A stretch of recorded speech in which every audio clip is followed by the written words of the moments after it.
you're born and raised in Oklahoma. I know your story, but people listening don't. So take us all the way back.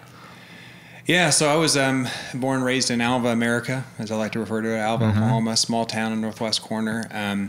I was tremendously blessed to grow up where I did, and that place I still call home, just because of the community. You know, if we're looking at it, this is going to be kind of the boring side. If you look at it from an economic standpoint, nowadays, especially think about things, you don't even go to the grocery store anymore, right? You can get things shipped to your house. Yeah. Think about going to a town of less than 4,000 people. You can't recreate those things. So being a small business owner is extremely difficult. So the only reason that small towns like Alva even exist now is because of the people that put back into the community.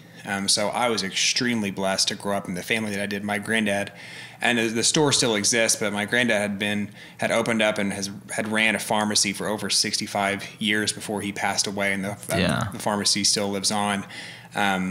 He raised the good old fashioned way, literally slept in the store with a shotgun, making sure people wouldn't break in. Still did things for a decent amount of time off of lines of credit because he knew that people couldn't pay for it. So he would end up taking on that burden himself. And he never let that get in the way from donating back to the community, sponsoring soccer team uniforms and things like that. And that kind of investment back in the community. And this is actually a business lesson. I looked at that. And then the second that, the big bad Walmart comes into town and opens up a pharmacy, that would be a direct competitor with my family's business. Cheaper prices, easier accessibility because of the timing. Yeah.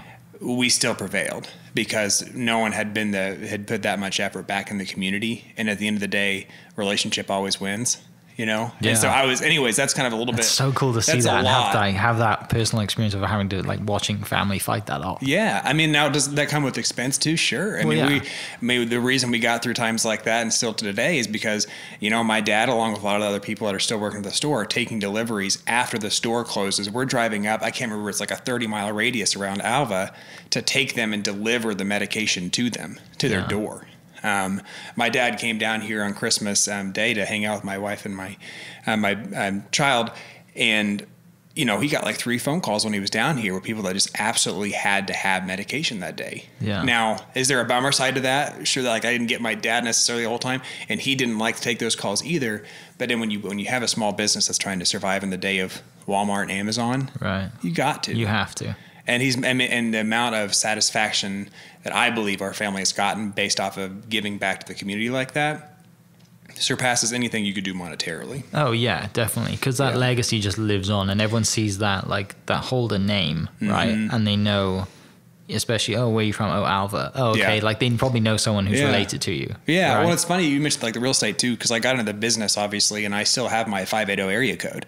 I left it like that because it was actually starting more conversations, because I could, it's almost like 7 degrees of Kevin Bacon or whatever. Right. Yeah. I could get back to someone that had some kind of connection to Alva because of Northwest Oklahoma and just the connections. Yeah. And so I actually appreciate having a random phone number from 580, even though I've been in Oklahoma City for, since 2008. Yeah. I'm still happy and proud to have that number because it starts more conversations than it finishes. That's so cool. So you grew up in the small town of Alva, but also it's ingrained in you to give back to the community. Yeah, sure. At least I'd like to think so. You know? And so that kind of, I think, even if you don't go directly to giving back to the community on its face value, those kind of inner values, on how you put things and how you prioritize things and how you prioritize people. I think that kind of just sticks with you, and just that natural, what I later learned and referred to as servant leadership, became a really big part of it. Yeah. And actually, ironically, the reason I learned about servant leadership, or what that phrase even meant, was when I was graduating high school in Alva, I was going to a function at Northwestern Oklahoma State University in Alva, which is a community, or not a community college, it's a very good college in Alva, Oklahoma.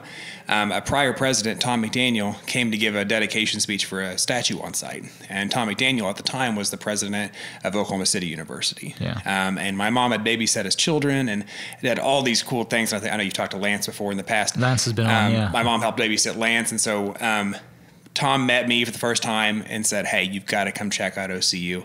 And I had been pretty much committed to OSU at that point because that's where pretty much everyone in Alva went. Sure. You either went to OSU or you went to Northwestern. You follow your friends and you Maybe go to OSU. Maybe one person goes to OU, but it's really just OSU or Northwestern.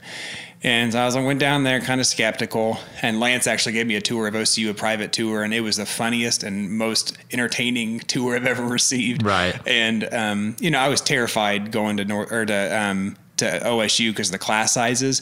Then I go to OCU and it's like 20-something people per classroom, and professors are texting you if you don't show up to class. That kind of a small, intimate feeling while still getting to experience the city of Oklahoma City. Yeah. It was just a no-brainer. But Tom McDaniel is absolutely the reason I'm in Oklahoma City because of that. And I later learned from him about what servant leadership means and how he ran OCU.